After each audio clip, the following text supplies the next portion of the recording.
Welcome to Home's Room. Just like Homeroom, we start off our day getting together with our homies, swapping stories, even a little kiss and tell action. This podcast contains language not suitable for younger listeners, topics about sex and mental health. Discretion is advised. Our views are our own. Let class begin.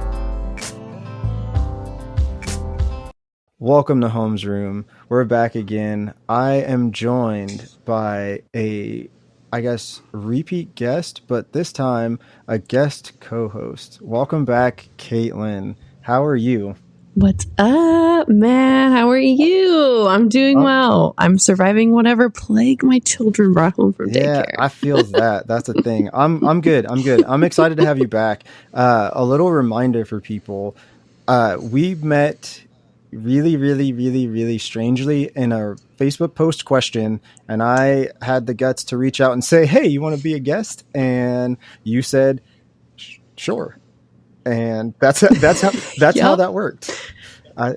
And 6 hours later was our first interview, and didn't know each other, didn't have anything, but I believe that our interview was so fun. I think our energy matched. I think, from what my wife has heard the interview, from what she heard, she was like, man, you guys just clicked. I don't know how that happened, but that was good. So, and your wife plays roller derby, so that's a huge compliment from her, in my personal opinion. you have the stamp of approval from Cherry Violence. So, oh my gosh, Cherry Violence, that's wonderful. Shout out to The Outsiders. Her name is after Cherry Valence from The Outsiders, so that's cool. Yeah, but we got here today. We're going to talk about some writing stuff. First, I wanted to ask you, what did you take away from our conversation before, where it made you say, yeah, I'll totally jump back on here with this crazy loon that's running the asylum? Honestly, it was the fact that you were decked out head to toe in Capitals gear.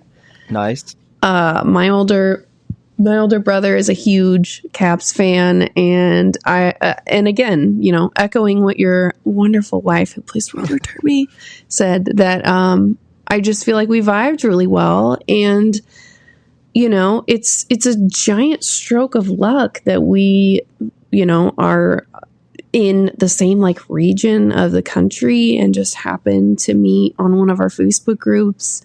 The fact that I put myself out there, which is still super odd for me to do, and you answered the call, and then less than 6 hours later was our first interview. So I was really excited when you came back and asked me to be a guest host. So thank you so much. Absolutely. Appreciate it. You don't know this, but I am 3/4 of the way through. I've been reading your book at pickup when I go to pick up my daughter. And the last couple of days I've been doing, as we're recording this, the podcast is officially launched. It launched last week, and this week was our first interview with Sea Monstrosity, but the work that I've been doing has taken over my pickup line time. So I haven't gotten to finish it, but I have to be able to devote the chunk of time to finish that last little bit, because I don't think I'm going to be able to just I got to wait to finish 6 pages, or because I try and keep myself something to look forward to. And I had been looking forward to reading your book every day as I got to go pick up my girls. So I love what you do. I really appreciate it. What's been your favorite part so far, if you don't mind me asking? I think the thing that sticks out to me the most is the fact that you go there, and there's a lot of things that I can see as, to you, were probably just moments in time that you're reflecting on.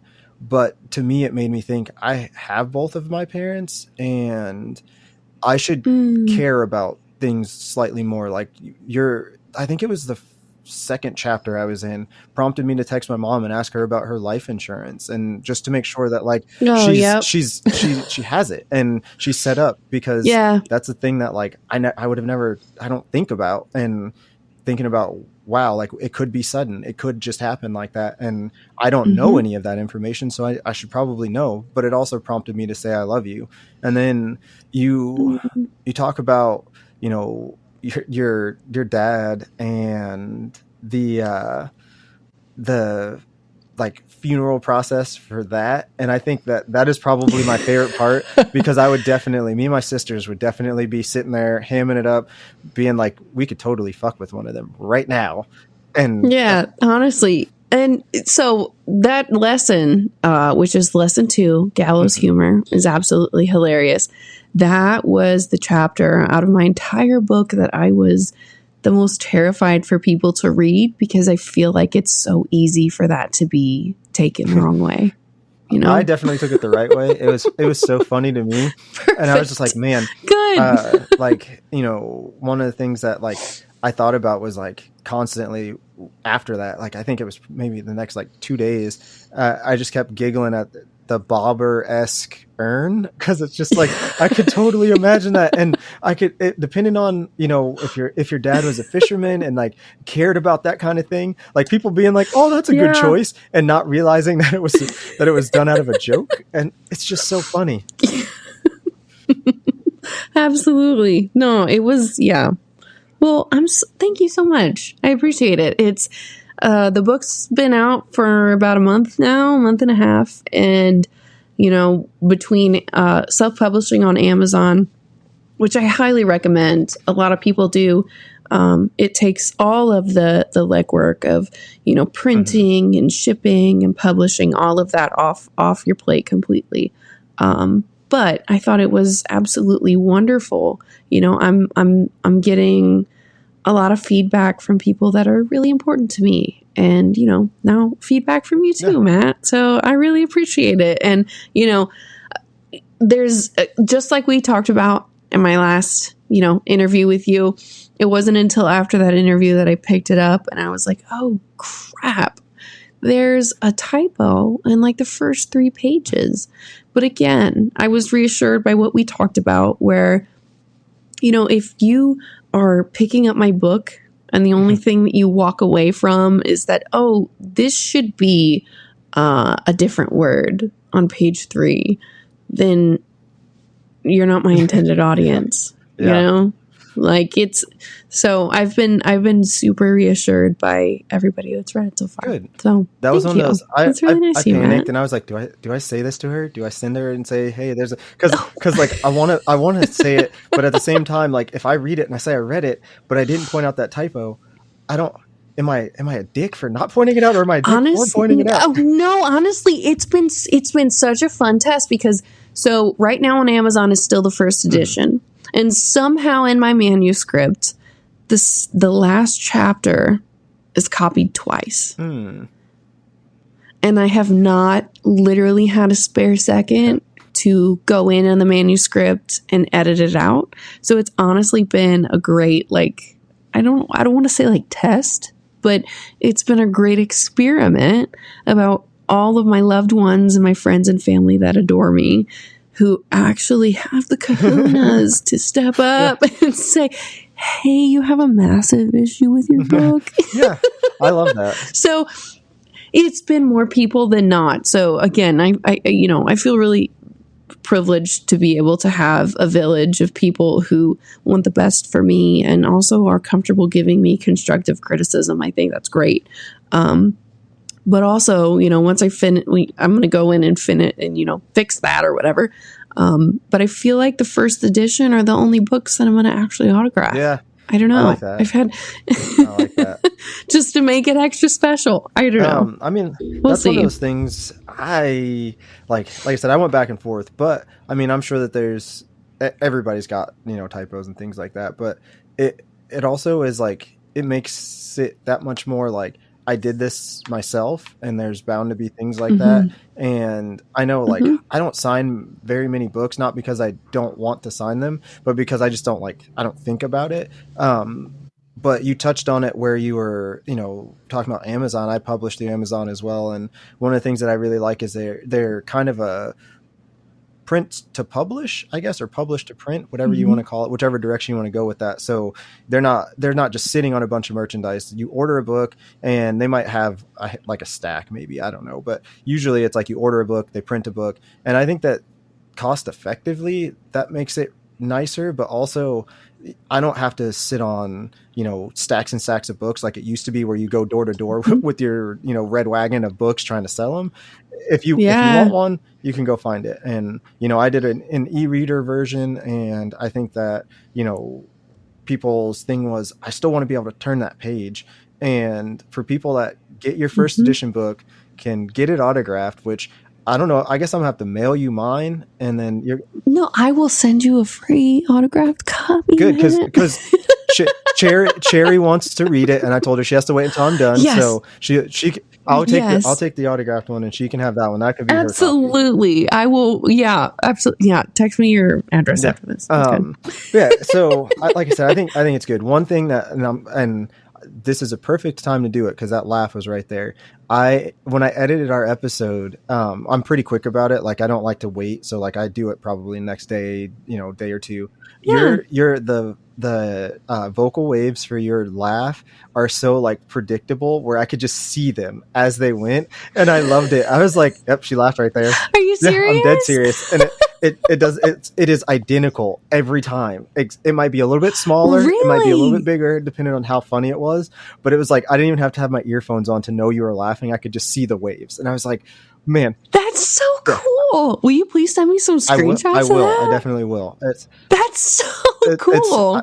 Mine you can't see. I'm like decently like quiet, and I don't like to be loud, and I don't have a loud laugh, so like it just looks like vocal waves. Yours is like a specific thing, like if you like those tattoos where you have like the app on your phone where you can just you could literally get your laugh done, because it would be so perfectly spaced out. I love it. It's amazing. That's awesome. Please send me a screenshot of that. That is hilarious. Yeah. If I have never been told I'm quiet or have a quiet laugh. So I appreciate you saying that. And honestly, my husband's probably gonna laugh a lot when I do it. Good. I mean, that's what like I said, I enjoyed it, and it was just another layer of like me enjoying our interview. And like I said, I swear I did not expect to write those questions and to have the conversation we had, and then to walk away from it like fist pump in the air. Like I said before we got on here, I was like, after we got this interview done, and I was like, I walked up to an empty house because my wife was at work and my kids were gone for the Saturday or whatever. Well, I think it was a Saturday. So like we both just happened to have time, and I was like, we'll get this done. So I walked out to this empty house, and I was like, I don't have anybody to share this with. It was so good. It was so exciting, but I'm here by myself. And I was like, do I just message her and be like, we killed it? That was amazing. That was awesome. It was so fun. And so again, I'm really glad that you asked me to come back. And again, writing, putting myself out there in the form of my book was a huge experiment in vulnerability. One that has not really gone terribly yet. I don't know. So, but again, having great chemistry in a first interview was so fun, and I feel like so rare. Yes. So, yeah. Thank you so much for asking me to come back. So we're going to answer some more questions. Like we have been doing Phoenix as my co-host, and answering those questions. We're going to answer some that are writer specific today, and what better person to have than one of the most fun writers I talk to, and I enjoy that. But before we start today's questions, I have a follow up from my mother on one of the questions I answered in that episode 0. So my mom, in the episode, or the answer about my worst medical experience, I'm sure you can imagine which one I'm going to be like referencing here. My mom said she was not upset when she had to take me to the hospital. She wasn't doing anything. She also said she was glad she wasn't in the room when they had to like burn my wound shut, which sucks. But she said mostly if she seemed like she was angry or pensive or anything, it's because she was trying not to laugh at how funny it was. So thank you, Mom. I love you. I appreciate that you weren't trying to laugh at me while I was, like mortified and wounded. I I can't stress enough. In great pain. Exactly. Getting wounds burned closed. Exactly.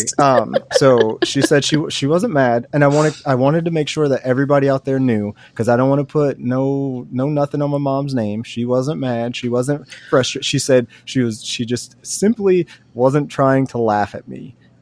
So yeah, she also said in the other worst medical experience where my dad had to hold the mask on me to put me to sleep, she had heard that part of it from my dad. She had heard part of it from me, but never heard the full story. And she said she's so glad that like my dad was the one that was there, because she doesn't know that she could have done that, and that had to be traumatic. And now she understands why neither one of us have ever really spoken about it. And I wouldn't have known that my dad never talked to her about it, because like why would I know I don't know what conversations they had. So it's just such an interesting, like, her response to those questions. And for everybody who is like listening to a podcast, and doesn't matter if it's this one or any other, when people listen to it, you put yourself out there, and you're just like, once it's out there, it's out there. There's no shame. There's no nothing. I could be worked up. I could be scared, or I could just be like, well, I said that, here it goes. So I appreciate it. Hopefully you are still listening at this point, because that was hopefully forever ago now. But yeah. So Kaitlin, what are our questions? What are our questions for today? Changing gears. Great segue, Matt. So the first question is how to become a better writer. Yeah, that's a good one. And the person that sent this one in, I think that you need to give yourself a little bit of grace. I'm just going to say that. I'm not going to say that you're hard on yourself or anything, but give yourself a little grace as far as your writing is concerned. But I know for me, I don't believe that there is becoming a better writer in like a textbook, like societal, like standard way. I think that there is objectivity to being a better writer and to being a good writer. What do you think? Do you think it's, I completely agree. In my own personal experience, there's been several. When I started my journey of writing my book, I had no idea what I was doing, especially with self-publishing. So I joined several Facebook groups for authors where, there are tons of great communities out there on the internet of aspiring authors. And what I've quickly found was that there's a level of like elitism with writing that I was so surprised by. And I started to call out in these groups. I'm like, somebody's posting, asking advice or support about writing in the first person versus the third, or word count about a specific genre. And I can't even tell you how many conversations I observed where they were like, oh, well, if you're going to write a memoir, you really should write at least 30,000 to 40,000 words. That's the typical standard for the genre. Matt, my book is like 26,000 because in my personal opinion, word count to me, and maybe it's just because I'm an experienced writer. I don't, I only have one book and I went to grad school and I got tortured with academic writing. But word count to me is so confusing because why would you fluff the quality of your work? God, yes. Keep going. With extra garbage. I don't get it. Why do you need your genre that we talked about last, why do you need to add in an extra scene or an extra, sidebar between two characters that makes no sense to your plot just so you reach a word count? That doesn't make any sense to me. I hate it so much. That's one of my least favorite things. And that's what gets me like about most books I read. And I do a lot of audiobooks because I work a job where I have a lot of like non-customer facing time, so like I can listen to stuff, and I go through audiobooks pretty quick, and 4 hours a day at least sometimes, so like I could go through an audiobook really quick. And there's so many books that I've listened to that like I don't think I could have read because it's like this whole paragraph, and I'm sure it was a paragraph, was unnecessary to anything, and now I'm just sitting here like why were they talking about that? So I missed the whole next paragraph because I was just trying to figure out the context for what happened, because they were trying to hit a Mm-hmm. word count, and at least that's what it seems. And for me, Mm-hmm. I know if like the wall is purple and you describe in detail how purple this wall is, but the wall means nothing to the story, I don't care that the wall is purple. I can create the color in my It mind. was a certain kind of violet, Exactly. the kind of violet that elicited these Yeah. feel like, No, yeah, I can't. I see what you're Yeah, I saying. can't. I can't. I can't. So for me, I want to know, like, I want to know what's going on, but I want to be able to build that world. So in terms of, word count, I don't think that that's an area that you should specifically focus on to be a better writer. I think that Mm-hmm. you should focus on, and this is like my number one tip, I guess, if I was going to give a number one tip, be a better storyteller than you are a writer. You can have an editor Mm. help you become a better writer. You cannot have an editor help you become a better storyteller. And you might have somebody that can edit in the terms of like, that's what they do, is help you piece together a story. But then that story is slowly becoming not yours. It's becoming a joint project. So if you told a bad story, how much of that story is still your vision? If you told a story, Yeah, then you've got a yeah, ghostwriter at that exactly. point, And that's not what you want. And, for work like yours, you, whether you want to see it that way or not, you told a story. And that's what Mm-hmm. I love is I was expecting a, almost, I don't want to say a manual, but almost kind of like a manual of, dealing with feelings and how you dealt with your feelings and things that you might be able to apply. I wasn't expecting to giggle as much as I giggled. I wasn't expecting to, have an emotional connection to, I don't want to say characters because they're real people, but an emotional connection to what story you were telling. And, oh yeah, the Mm-hmm. story just happened to be real and your own. You know what I mean? Well, to be fair, though, there's a reason why in my introduction I put a disclaimer that yes, this is my story, and I was not the only person that was impacted by both my parents dying. However, the book, and especially a memoir, is only written from the perspective of the author. So, to be completely fair, you say they're not characters, but they might be characters in only ways that I'm able to perceive them. And yep. You know, like just because I perceived my grandparents or, my brother or my sister saying things a certain way doesn't mean that that was everybody else's experience. And for me, for writing, it was important to me that I put that disclaimer in there because I wasn't trying to speak on anybody else's experience or try to frame things a certain way. I was only trying to share my experience. So with every book, though, I feel like keep that in your, in perspective. Every book is only ever written from the perspective of the author. Which is a perfect segue into my next tip. And by no means am I like an authority on writing.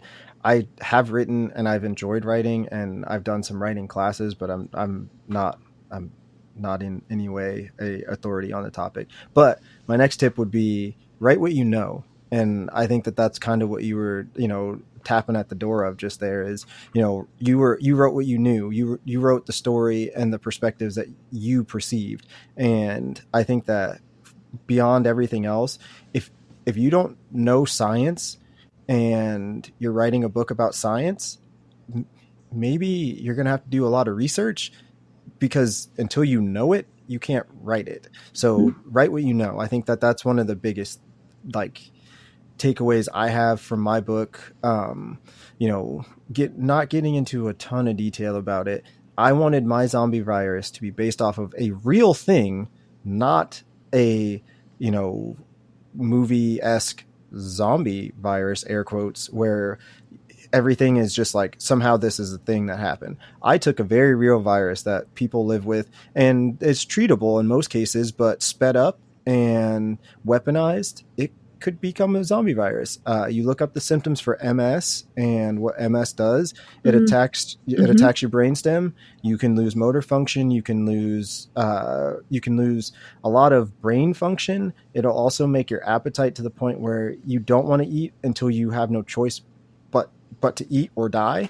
And those three things right there make a zombie. So taken into the context of a zombie apocalypse and weaponized, that's a thing. But I had to go do a ton of research on what MS was and how MS worked and who it affected, how it affected people. And one of the things I learned that I did not know, and I don't know if you knew this, is and I think it was the late 40s, early 50s, they discovered that there was a link between, now I forgot the sickness. I'm going to say like polio or something. I can't remember what the sickness is now. I had it and I lost it.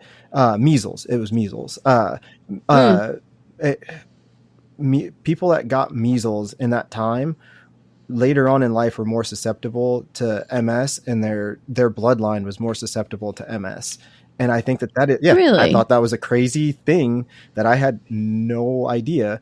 So somebody discovered that like some weird way they bind to each other and it makes you more susceptible to MS. And I was like, crazy. The more you know. And, MS is treatable. So, at that point, if it's a zombie virus, well, why isn't it treatable? So I have to learn some more about why this can't be treatable or how to affect this. And I might not have known that going in, but I did the research. So point 2B, I guess, as far as, writing what lesson 2B. Exactly. Yeah. As far as writing what you know, do some research. And Google is a thing. And I don't know if Ask Jeeves is still a thing, but I'm sure you could probably figure it out. Go figure it out. Go do some research, get a book, listen to a podcast, whatever it's got to be. Matt, I'm pretty sure Ask Jeeves has not been a thing for a long time. We'll have to figure that out. I don't know, honestly. You have to put it in the episode description or something. I will definitely. You know what I'll do? I like to use my Instagram, like my writer page, to do promo and stuff like that. And after this episode airs, I will post the answer to that, whether Ask Jeeves still exists. Somebody out there is probably screaming at us, no, it stopped existing in 2000 and whatever, because I guarantee it didn't last past 2000. But that's just, I don't know. That shows how old I am, right? I don't know. We all needed an internet butler. What do I know? Right? That didn't tell you anything. That would take you to Google and be like, did you mean to go here to find this answer? Oh man, I've totally forgot about Ask Jeeves. See, either way, so there you go. There resources. Write what you know. And for you, what was that kind of process, right? Writing what you knew, because I know you said you found the emails that your dad was sending, and that was a tremendous help. And you talked to family. So like, how did you compile what you knew? Because there wasn't research that you could do in like the terms like I could, where I could go Google or go read, health journals or whatever. You were like full on going to paper, going to emails, going to, crime scene report, or I shouldn't say crime scene, but accident scene, crash reports. Yeah, crash reconstruction reports. So honestly, I didn't have to do a ton of research, because when you're writing a memoir, you're writing from your own experience, and who is anybody else to tell you what is invalid or valid about that experience? So it was really uncomfortable for me at first to start to write that, because again, I said earlier, I had to deprogram from academic writing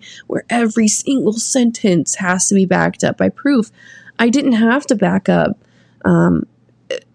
exactly everything in my memoir with evidence, because who else is there to say, what my perspective or my experience was or wasn't?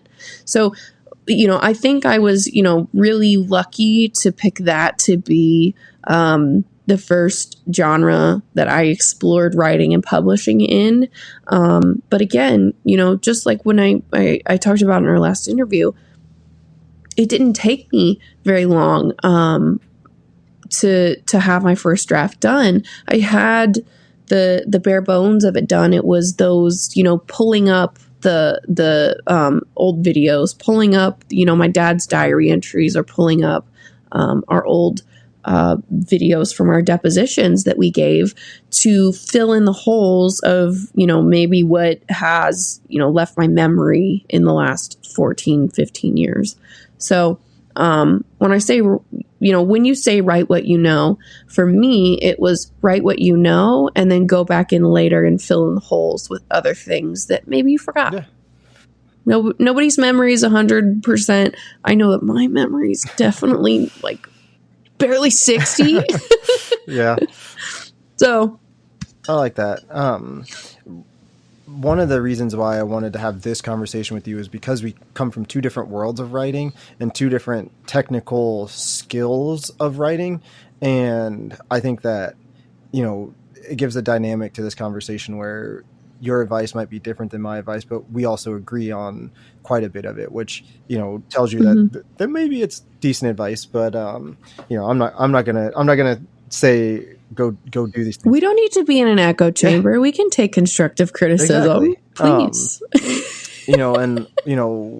For me, one of the things that I would also say is, don't try and be the best XYZ, don't try and be the next Colleen Hoover. Don't try and be, like whoever your favorite author is. Don't go out there to try and be the best that.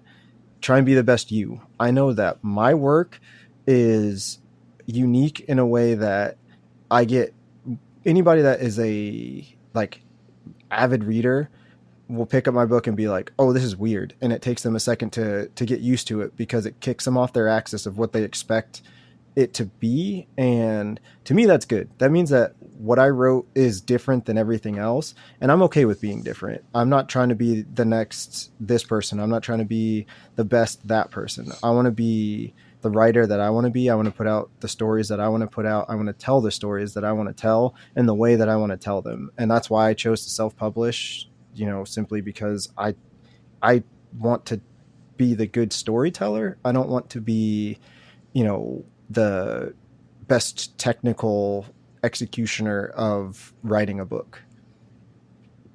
Absolutely agree. And also, I feel like for me specifically, my book was so near and dear to my heart that all of the crass humor and the dark humor that I wanted to put in, there was no way a publisher was going to pay me money for them to take the risk behind that book, So self-publishing, I feel like, definitely works the right way when you are trying to definitely be as unique as possible with your message and with your voice. Yeah.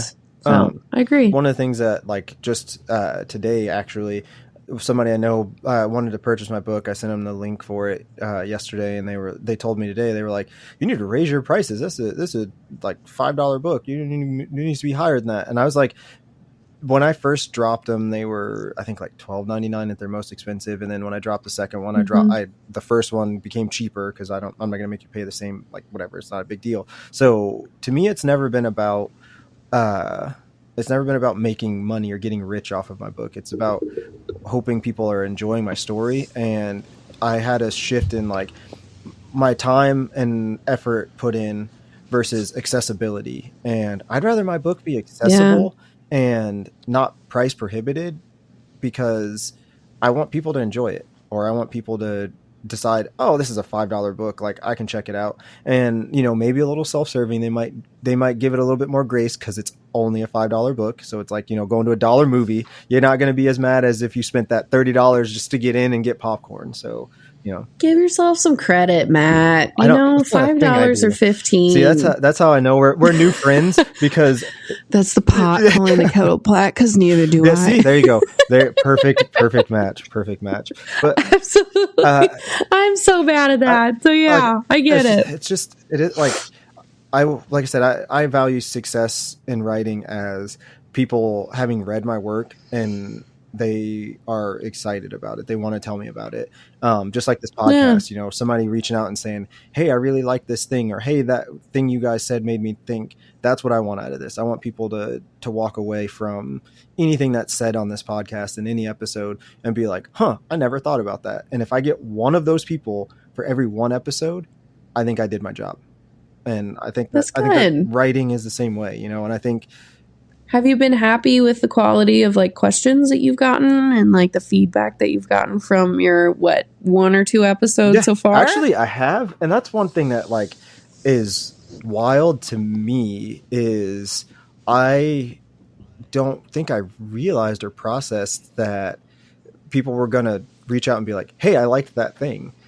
I just kind of was like, it's out there you go, and that was going to be the end of it. And the first episode, I got so many good feedbacks from like people I am not personally acquainted to. It's like friend of a friend kind of thing, and they were excited because my friend was excited, or somebody that like knew me personally was excited, so they were like, I'll check it out. And the feedback I got from them and being like, you were really genuine. One of the things that like weirds me out because I don't think about it is they're like, I like your voice. And I was like, wait, what? And it's not that I don't like my voice. It's just that's not the thing that I was whatever. Well, the way you hear yourself is probably completely different from how everybody else hears yourself. Yeah. So I can understand that at least. Holy crap. Yeah. That's great. So it's such a, like I said, it's a weird thing. I wasn't expecting that, but all of the other stuff, one of the things I got told to me today, for the first episode, the interview with Sea Monstrosity, was that they had a ton of fun listening to it, and they didn't know what to expect because they just knew I was doing interviews, didn't know what the interviews were going to be about. And that interview was the first interview I did for the podcast ever. Like that was the first one. I asked a homie that I had, hey, let's do this. And that's what came out. So, I wasn't expecting That's great. Well, everything happens how it's supposed to. And if I know anything, it's that nothing happens and coincidences don't exist. Yeah. But what do I know? I might be an idiot. I'm just an idiot with internet access. Aren't we all? No, and I mean, and that's the thing is, that I can relate that right back to the writing thing where, absolutely. We put ourselves out there in books. We are on the grid as authors, for better or worse. And one of the probably best things that I could say, compliments are good, but critiques are sometimes necessary. But do not take criticism from anyone who you wouldn't go to for advice. If you would not would not go to them for advice, then don't take their critique as law. It is not relevant nor purposeful to do so. One of the things that I believe in is beta readers. If you're a writer and you want to get better, have people read your work. Ask them what they like and what they don't like.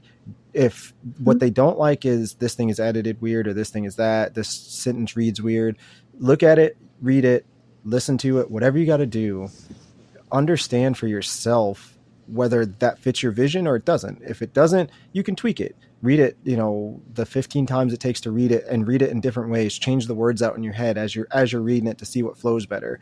Yeah, for the introductions of all of these guests on this podcast, I've sat for the first 5 minutes. Usually I say, whatever time we're going to get on, I come in here a little bit early.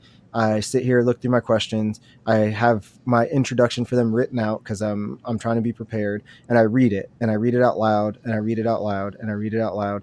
And the words that flow. The words that don't flow, I change the sentence around. And, I think writing is the same way, but listen to their critique. If it's meaningful, then use it. If it's not, then, thank you. Keep it moving. Like that's what it is. Don't get caught up in it. Yep. Yeah, I had a lot of people that I love actually come out and, tell me some constructive feedback, which I really appreciated.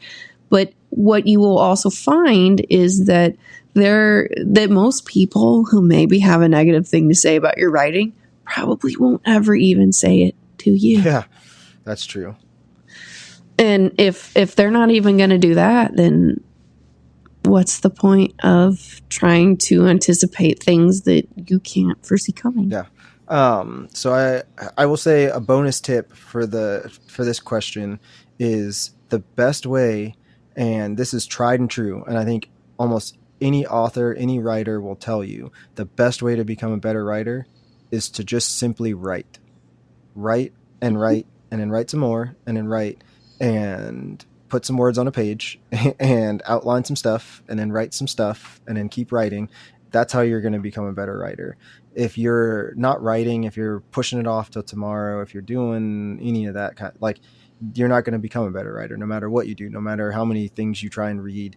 It's never going to help you become a better writer. What's going to help you become a better writer is writing. Okay, let me put a qualifier on that though, Matt, because for me, structure is very important to me in my writing. So when you say just write more, that might just mean that I'm bashing my forehead against my keyboard for 20 minutes versus if I start my, story with a strong, strict outline and, character development and like solid ideas of who these characters are going to be, everything else happens naturally and organically. And that's when I do the writing more to be a better writer. But for me, if I just turn myself loose on my keyboard for 20 minutes, I don't know what the heck is going to come out, if it's going to be anything useful or if it's going to be anything at all. So I do agree, do it more, but also I will just add to that, whatever your writing style is, find what that is and tweak it to you personally. Just because I sit down and I need to have structure to every chapter, I need to have the chapter title and maybe 2 or 3 points, and the flesh and fat comes in and the muscle comes in after I have the bare bones of the skeleton of my book done, doesn't mean that that's how somebody else does it. So find what works for you and do that route, even if it looks different than, what other author friends might be doing. And that is exactly why I wanted to have this conversation with you, because we might disagree on these points. And it's not even a disagreement. I agree with what you're saying. Absolutely. I think that, that's a perfect point to make. And for me, I like to have an outline, but I outline the timeline of things that need to happen. This is what needs to happen. If this chapter has to be a pivotal point, then that's what's outlined. That it has to be this point, can't happen any later. This thing has to happen in that chapter. This thing has to happen in this chapter. But once I go there, I do just type and see where the story takes me. I let it flow organically, and I can go back and change the story if I don't like it, or I can be like, oh, what would have been a better idea if I change this, and that. So it's a different processes. Trust what you're doing and find what works for you. I definitely agree with that one. So I will say my new writing project is something of a completely different genre. And where my first book was a memoir, now I'm starting to delve into the thriller suspense genre. High five. Where I will thank you.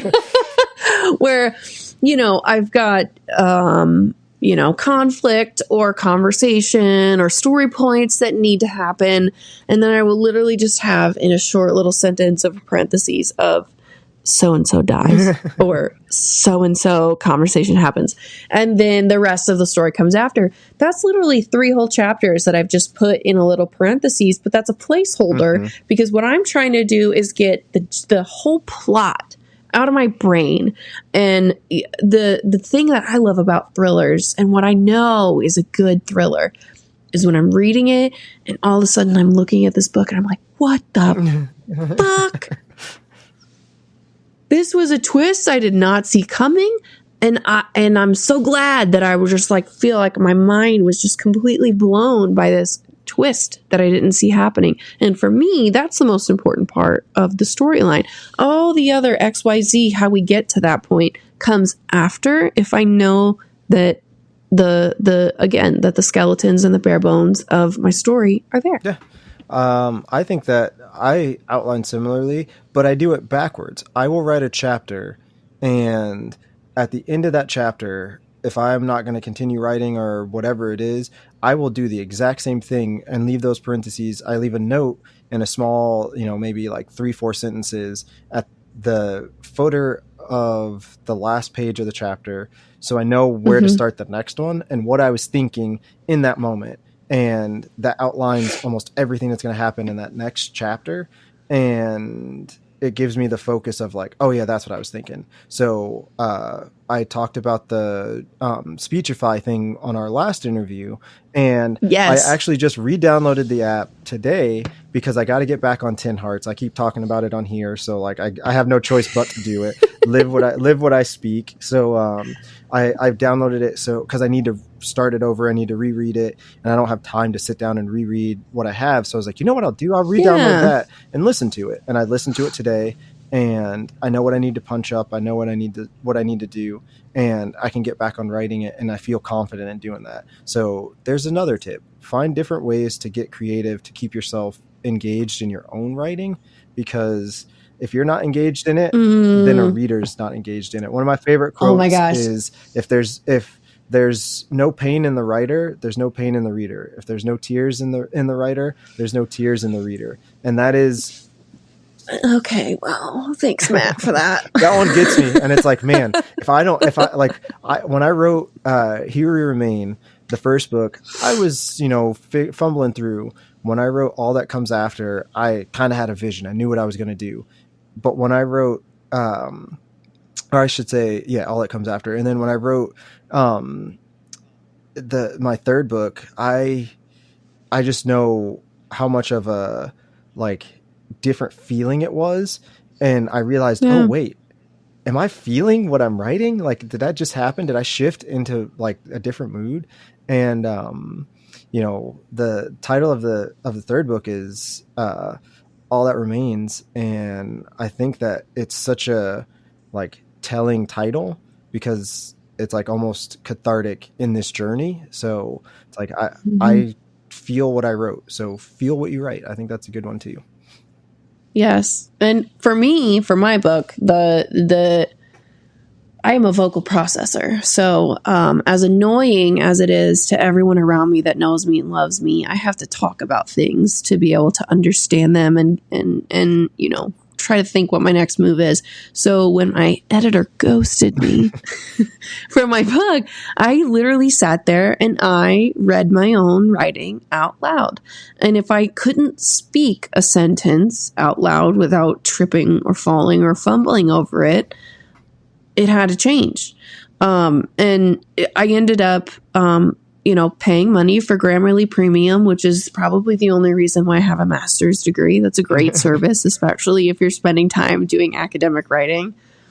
But a big thing in Grammarly is sitting there and reciting back to you the stats of your different chunks of writing. So I started editing chapter by chapter, and Grammarly was telling me that every chapter that I had could be understood by anyone with a 9th grade reading level or 8th grade reading level, depending on the chapter.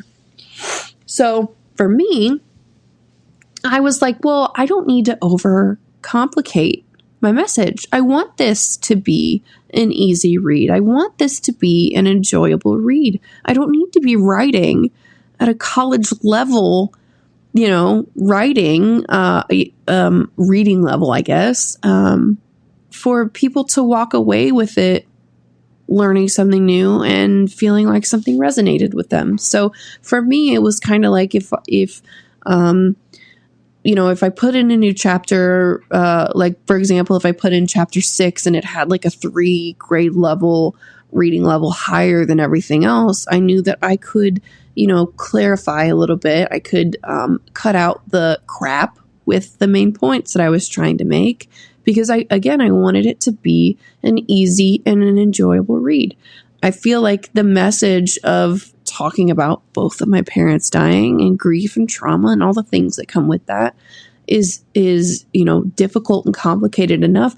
I don't need to write it at a master's degree thesis level. I don't need to write it with the same level of complication that I did my master's thesis for people to be able to sit and enjoy it and walk away having learned something new. So again, I feel like that's just another longer-winded way to say, do what works for you.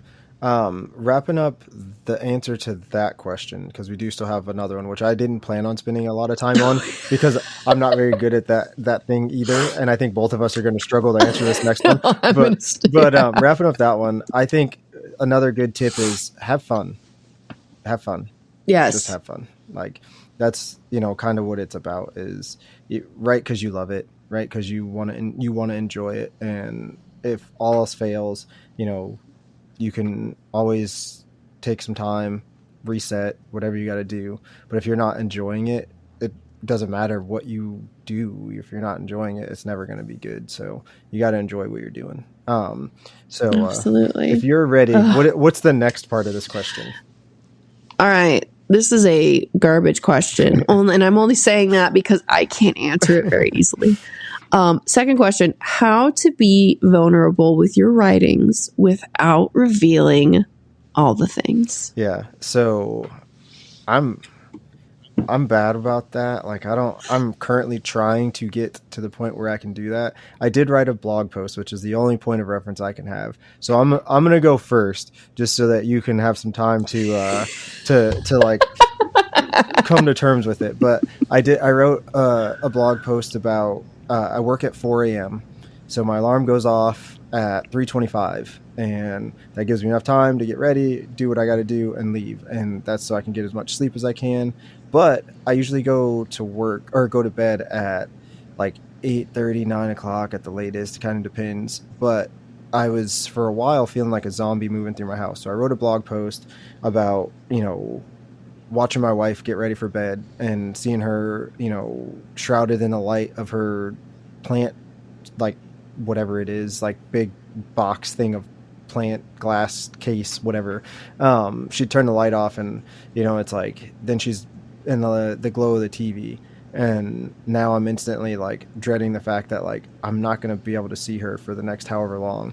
And for a big chunk, I was spending time seeing her, but not seeing her. And I was spending more time with her asleep than I was awake. And that was like a terrible experience. And writing that blog made me come to terms with it. So one of the things that I tried to do was put myself out there and be vulnerable. And I don't know if it was good or bad or whatever, because I don't usually write like that. I don't usually talk about myself like that. So if I had to say how to be vulnerable in your writing, it's to know where you're willing to go and go. I don't want to say go just a little bit further, like because you're betraying yourself, but go just a little bit further and see what it feels like. And if you're fine going there, see what happens. And then from there, I think maybe you open up, maybe you don't. It just kind of depends. Everybody's different, but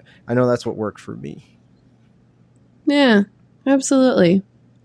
For me, obviously, my only published work as of the recording of this podcast is lessons I learned from 2 dead parents. So, so I'm very vulnerable in that writing, if you can imagine.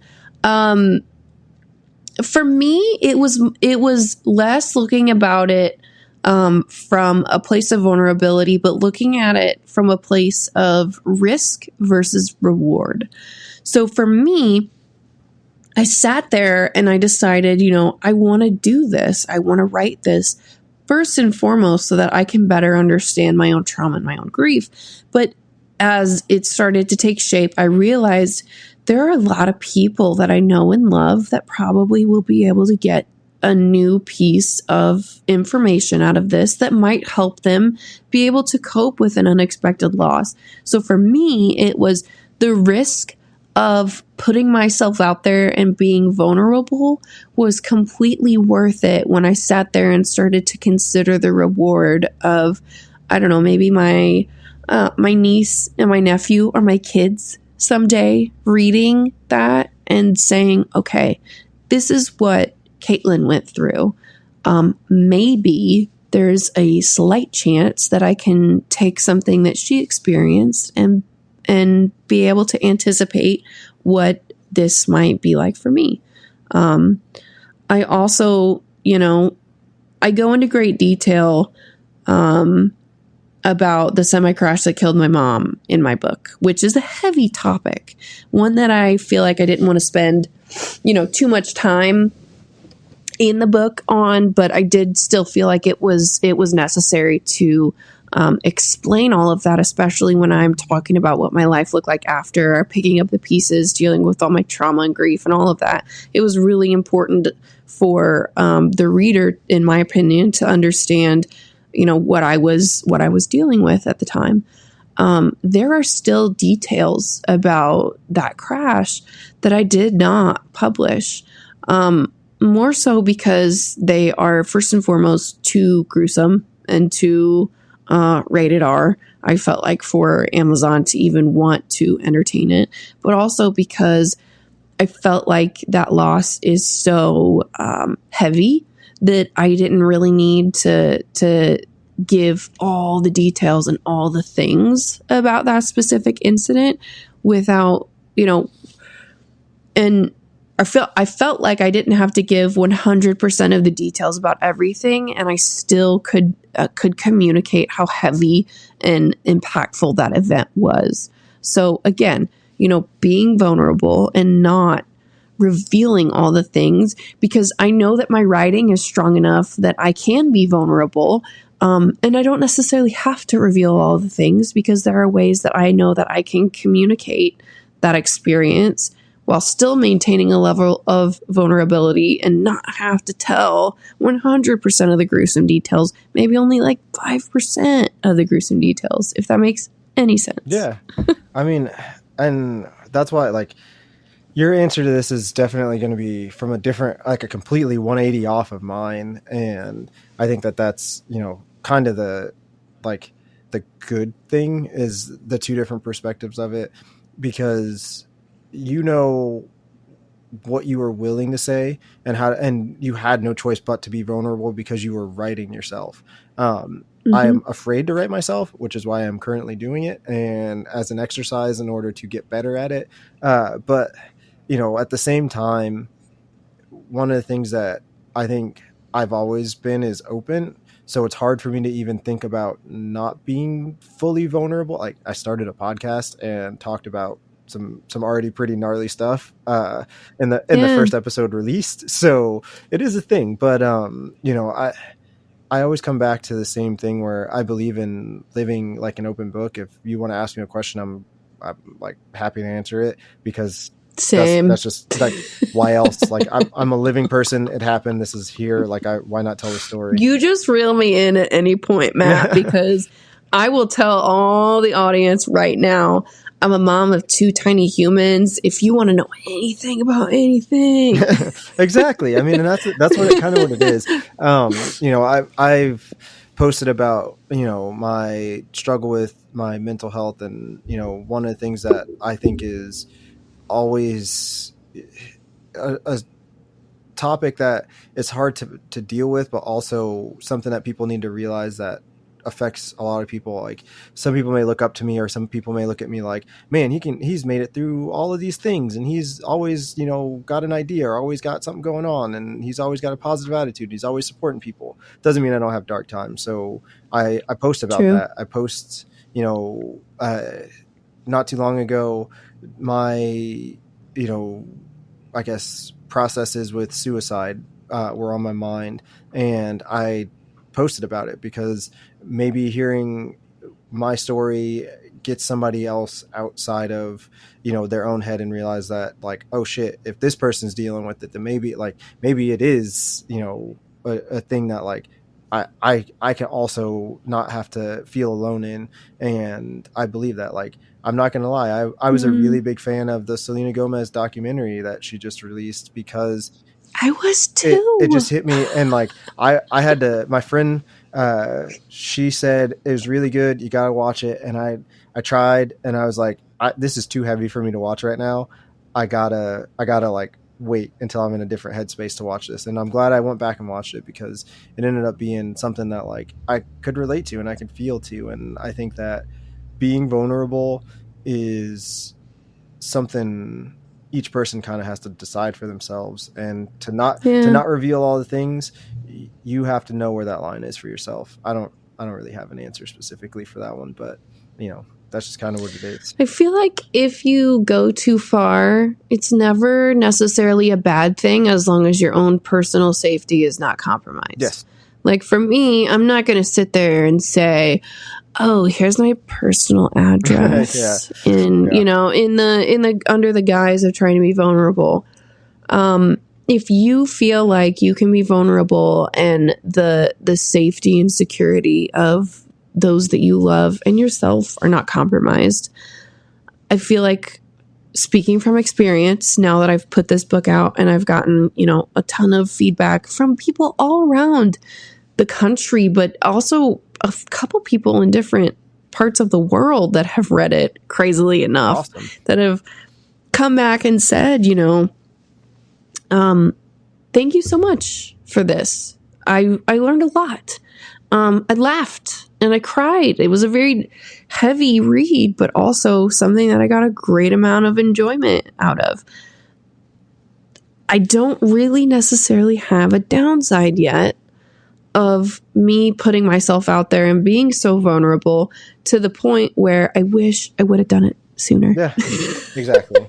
I think that is exactly it. We both are sitting here saying, just be vulnerable. Do it.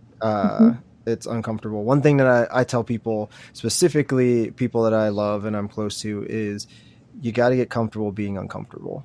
And yes, that's the only way to go. So we're going to wrap up that question with that, because I think both of us were like, I don't know if I want to answer that one. So, but with that, I think that, just like last time, we had a really good conversation. I can't thank you enough for, dealing with me again. Like I said, the inmates are running the asylum, and I think that it's going to be, that's going to be a fun experience.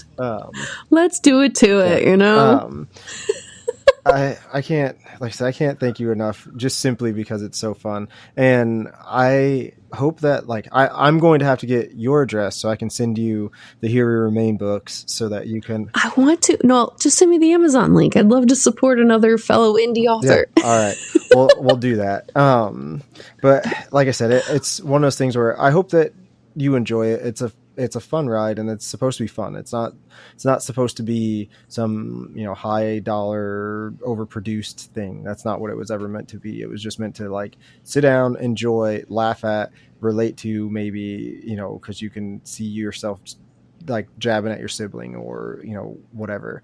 Of course. Yeah. So, but like I said, wrapping this up, there's no better way to say that than like, thank you, Kaitlin. I appreciate you. Of course. I appreciate you too, Matt. Thank you for having me back. Yeah. And I hope I will be around for a few more episodes in the future. Yeah. I got some ideas. We'll work it out.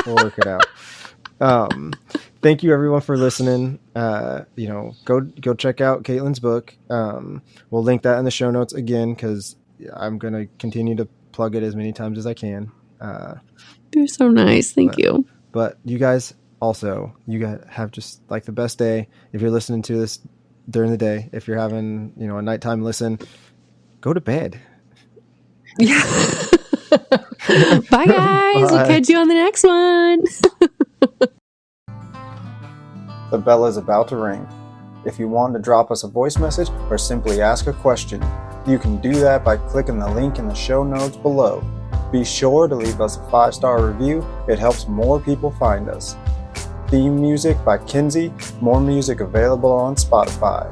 Remember, every day is a class. Go learn something.